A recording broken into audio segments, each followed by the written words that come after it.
Coming up on Famous. I'm never concerned about going too far because I've never seen anybody do that. I've never seen anybody try and be brave and fall over, and I've never thought that wasn't brilliant. It was always amazing to me when I see people just be free. Angelina Jolie's not afraid to speak her mind on screen or off. But her tough girl image is only a part of her. She's a Hollywood kid with an Oscar-winning dad who's always been determined to make it on her own.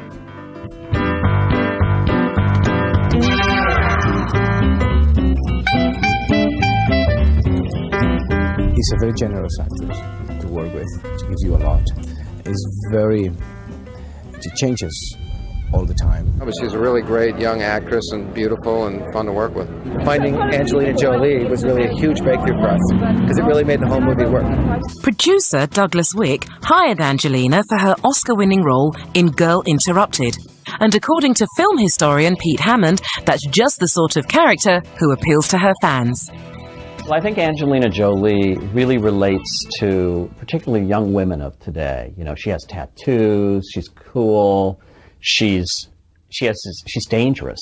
You know, you never know what she's going to do next. And I think that quality comes off in a lot of her roles, from Gia to Girl Interrupted to Lara Croft, where she's an action hero. And I think a lot of young women can particularly relate to this. And I think that's increased her popularity a lot. Angelina grew up in the shadow of her famous father, Oscar-winning actor Jon Voight. Early in her career, she joined him at red carpet events. My daughter, Angelina. In 1997, they attended the Los Angeles Opera together. I'm going to love this evening because I'm with my daughter, and we haven't seen an opera together ever. I only saw operas very recently when I was in Prague doing Mission Impossible. So it's a lot of fun, and a theater is a lot of fun for both of us. What do you think, Ange? I agree. Yeah, no, I've never seen one, so I'm looking forward to it. She was born Angelina Jolie Voight in Los Angeles on the 4th of June 1975. She was just a year old when her parents separated. As a result, she became close to her brother. I don't know if it's divorced families or what it is, but he and I were each other's everything, always, and we've been best friends, and he's just, maybe it's just my brother, he's been always my strongest support, and he's just given me so much love and taken care of me, and you know, it just makes life great. He's my friend. At 11, Angelina attended the Lee Strasberg Theatre Institute in New York. Her first film roles were in her brother's student films at the University of Southern California. When her career started, Angelina dropped her last name. Her parents had given Angelina and her brother James Haven middle names they could use as last names in case they decided to become actors. She may say it didn't help her career because she's not known as Angelina Voight. She chose her middle name as her last name, so she's Angelina Jolie. And that is done, you know, she says, so she's not trading off her father's name. But don't kid yourself, because the bottom line is he opened some doors for her. Angelina's first big screen appearance was a bit part in the comedy Looking to Get Out. She was 6, and the film starred and was written by her father. He certainly helped her out, even to the point of a picture that he made called Looking to Get Out. She did a walk-on in that when she was a child, so she had experience on the set. When she was old enough to drive, Angelina used money she earned modelling to buy a car to get to auditions. By 1993, she won a major role in this Meatloaf music video. Meanwhile, Jon Voight gave her added visibility. When Angelina turned 20, she landed a feature film, the computer drama Hackers. And action. It's rock and roll, and it's sexy, and it's young, and it shows the good side of hacking, fun social side, and lots of different types of young people, and it's quite bizarre just as a piece of art, I think, visually. Hackers tapped into the growing fascination with the internet. The film's director, Ian Softly, was looking for a tough-looking young actress and was happy to cast the relatively unknown Angelina. There's something exciting about introducing new characters to an audience. I think that's a very exciting thing, to see somebody and get to know somebody for the first time on the screen. While Hackers failed to make much money, critics liked Angelina and co-star Johnny Lee Miller and their androgynous approach. I think a lot of the men in the film are dressed androgynous, and I think that's the message in a way. There's a big section of the film that the message is not to judge, and that everybody is male, female, good, bad, so she just falls into that category, I think. Angelina and Johnny Lee Miller were married shortly after the film. At the wedding, she wore a white shirt with her husband's name written in her own blood. The marriage wouldn't last long. After a year and a half, they were headed for divorce. In the meantime, Angelina stayed busy on screen. In 1996 with the romantic comedy Love Is All There Is, the teenage drama Foxfire, and Mojave Moon co-starring Danny Aiello. None made it to the box office. Angelina also appeared in a Rolling Stones video. She was looking for a high-profile project to boost her career and hoped the independent film Playing God would do the trick. Timothy Hutton and David Duchovny were her co-stars. Playing God is just fun and a bit crazy, and it's with Tim Hutton and David Duchovny, and it's just a bit sexy and a bit rock and roll, and Dad'll probably love it. Angelina plays a gangster's girlfriend who becomes involved with his doctor. We all have a very strong love of that part of us that can be thought of as evil and dark. And then there's a part of us that's very, that stays at home and is okay and is nice and comfortable and loving. But there's a wicked side in everybody, and so I think they represent both extremes of her life, and she loves them in very different ways. Playing God didn't turn out to be the success she'd hoped for, but her next project would surpass her wildest dreams.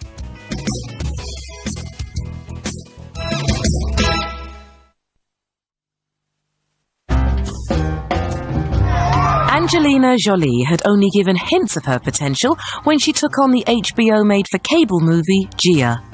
The tragic true story of a heroin-addicted supermodel wasn't glamorous, but Angelina immersed herself in the role. I generally, when I read a script and I'm scared to play the role, I know it's the right one. And I was scared to death of Gia because I thought it was going to just expose too much to myself about myself, and I didn't think I could do it, and I thought it was important to do right. People looked at her as, wow, who is this? Not the daughter of John Voight, not the person that's done a few roles in minor movies and things, but wow, what a performance. And they knew then, I think, that she was going to be a major star, that she was the real thing. Her portrayal of Gia earned a Golden Globe Award and an Emmy nomination. It means that all the hard work we all put in and things that, we did that we thought meant something, and they told me at first that, people don't really watch those things and you shouldn't worry, but I loved them and we all thought they were important, so we did them, and people watched, and it was great. So I'm here with my brother, and it's great. It's fun. Angelina also appeared on the big screen in 1998. She was part of an impressive ensemble cast for Playing by Heart. Even alongside high-profile talent like Sean Connery and Gillian Anderson, she held her own. We'll just meet there. It doesn't have to be a date. Usually there are one or two very interesting characters, and the rest of them just are there to fill in their story. In this you've got like 10 people with very full stories, so that's pretty amazing. Angelina built on her success in 1999. Her first film that year was Pushing Tin, a comedy about a rivalry between two air traffic controllers. On the set, Angelina met Billy Bob Thornton. I think she has even said that she's very emotional, and that's just the place that it's easy for her to fall in love. She's very vulnerable when she makes a movie, plays a character. And Billy Bob was just such an exotic creature to her, which, she is herself. So I think he really appealed to her, and they just connected. Pushing Tin also co-stars Oscar nominee Cate Blanchett and John Cusack. Angelina would describe this as one of the happiest sets she'd ever worked on. Occasionally you get on those films that are just heaven, and everybody on this is just, Cate Blanchett is just funny and brilliant and so nice to be around, and it's nice to have a girl get along, and it's nice, and John Cusack is just, he's so wild, and yet he's so just sincere, and he's such a great person. Next, Angelina teamed up with Denzel Washington for The Bone Collector. It's always good to act opposite actors, like him. And so I think that he brought a lot to the table for her and brought her game up in that picture too. Washington plays a quadriplegic forensic expert who comes out of retirement to help a street cop, Angelina Jolie. The underlying love story was just one of the elements that drew Angelina to the project. There were a lot of things. I mean, one, it was just one of the first scripts in a long time that I couldn't put down. When I read it, I was really into it. And I wanted to know what was going to happen next, and I thought that was, I liked it. And I couldn't forget it. And it scared me to death in my apartment by myself when I read it. The Bone Collector gave Angelina box office clout. Her next film would give her something even better. Girl Interrupted had been in development for 6 years, but when Winona Ryder signed on, it quickly went into production. With the starring role cast, the producers concentrated on finding an actress for the supporting role of Lisa. Every actress wanted that role, of a certain age, wanted that role that she had in that film. And I think they picked her because she has this dangerous quality. They knew it would work. And she just blew everybody off the screen, including Winona Ryder. Finding Angelina Jolie was really a huge breakthrough for us because it really made the whole movie work. Yeah, with all those girls I found, I just was connected to somebody, and I needed that so much. Angelina and Winona Ryder play young women in a private mental hospital. I'd read the book 5 years before, and I underlined everything that had to do with my character, and I loved Lisa. There was something in what she needed to say and what she was missing that I needed. Angelina's performance earned her an Oscar for Best Supporting Actress. My dad came in and just said he was proud of me, and he thought I was a good actress. And to hear that from your father, I know it's just, for him to think I'm a good actress is kind of a big deal to me. So I was all I needed, and he loved me, and that's all that mattered. Angelina's dad, John Voight, had won an Oscar for Coming Home when she was 2. I've never actually held an Oscar before. It's quite amazing. No, my dad's mother had his in a goldfish bowl or something on the mantelpiece in New York, and it was like way up in something, and I've never held it. You grow up with it, you just kind of figure it's the strange thing in Grandma's house. Angelina's next movie choice was a surprise. The car theft adventure, Gone in 60 Seconds, produced by action guru Jerry Bruckheimer. There's something very clean about his films. They're not offensive. They're the good guys against the bad guys, and the team coming together, and love and brothers and all that. So they're really nice messages in his films. The script for Gone in 60 Seconds found its way to Angelina while she was working on Girl Interrupted. I read it while I was in the mental institution, and the first page was a list of 60 cars and 60 women's names. And I was curious, and I liked what everything stood for and everybody stood for, and I just thought it was going to be fun, and I wanted to learn how to steal a car and drive a Ferrari. Angelina married Billy Bob Thornton just a month before Gone in 60 Seconds opened. They were inseparable. I'm just madly in love and so happy, and finally, I found home, and it's him. Gone in 60 Seconds was her first film to top the $100 million mark at the box office, but it wouldn't be her last.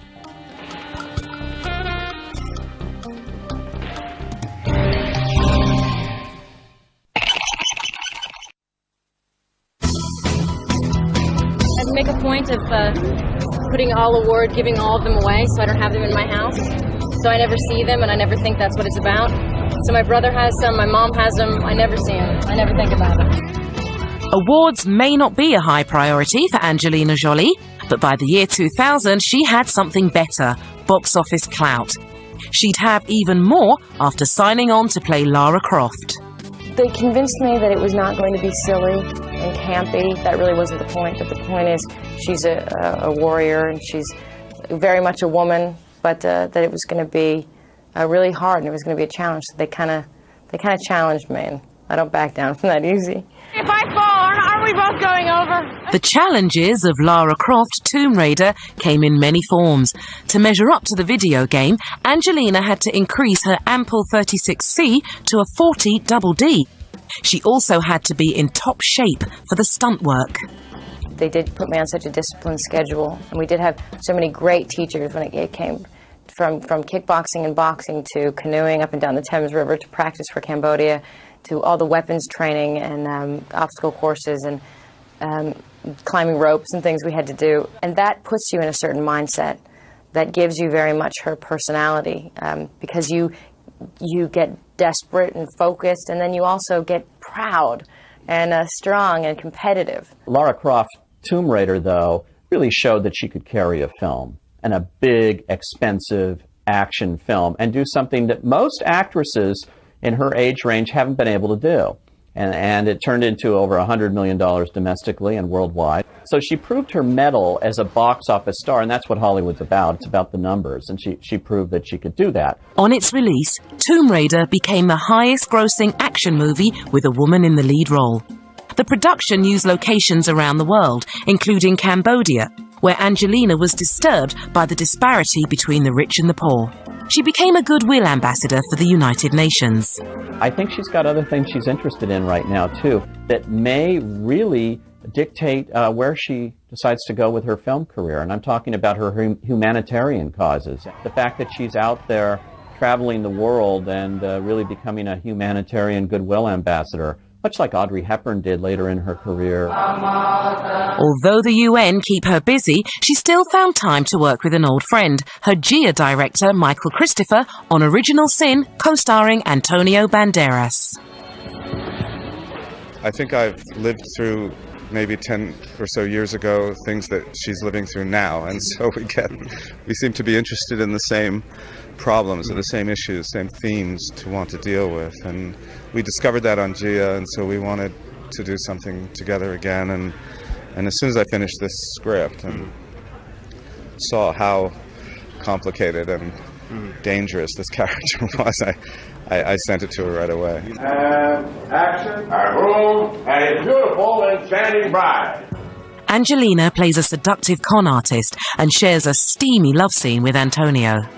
We've all been so kind of have to answer so many ridiculous questions about the love scene we have that we've all been kind of, but it was great. He was, but I mean, so it's we haven't had a chance to really talk about actually working together. So it was great. He's a really nice person, and it's nice that he has the people that like him so much.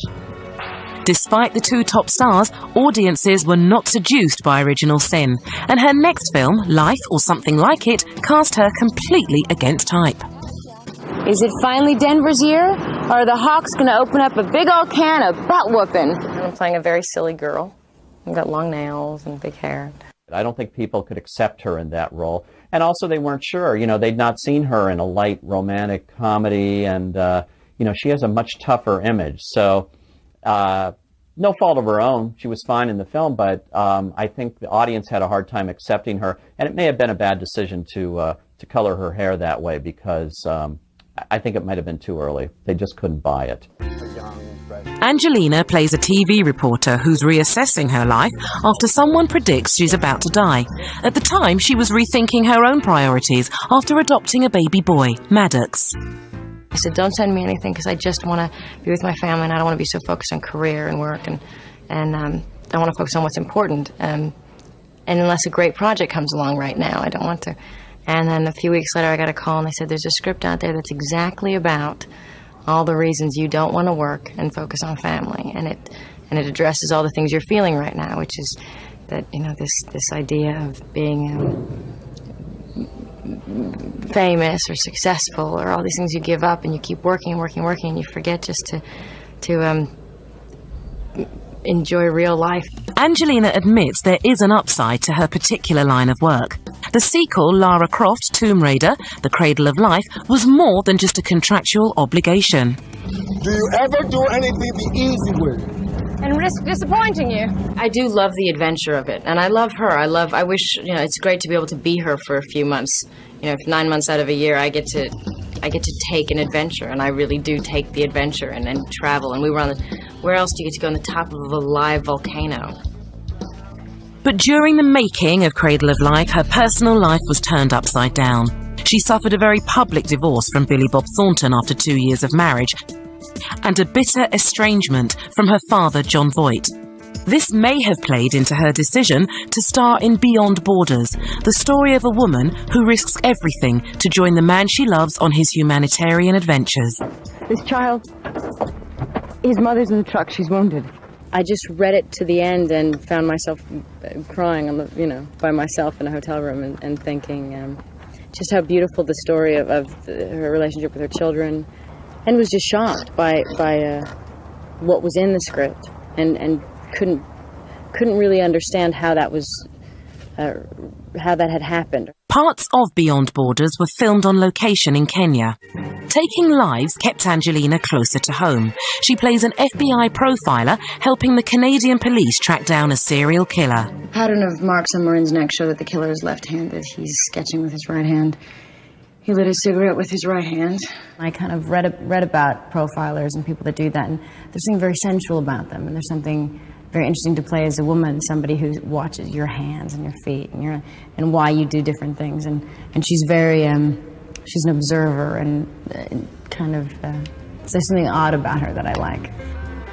Despite her desire to settle down, Angelina keeps busy with projects like Shark Tale and the retro-futuristic Sky Captain and the World of Tomorrow. But she takes solace in the fact that the man in her life will be waiting to greet her at the end of the day, her son Maddox. After tonight, I'm going to come home and he's going to be in his little pajamas and come running at me and hug me, and then I'm going to feel special. You've been watching Angelina Jolie on Famous. Join us for more movie celebrities next time.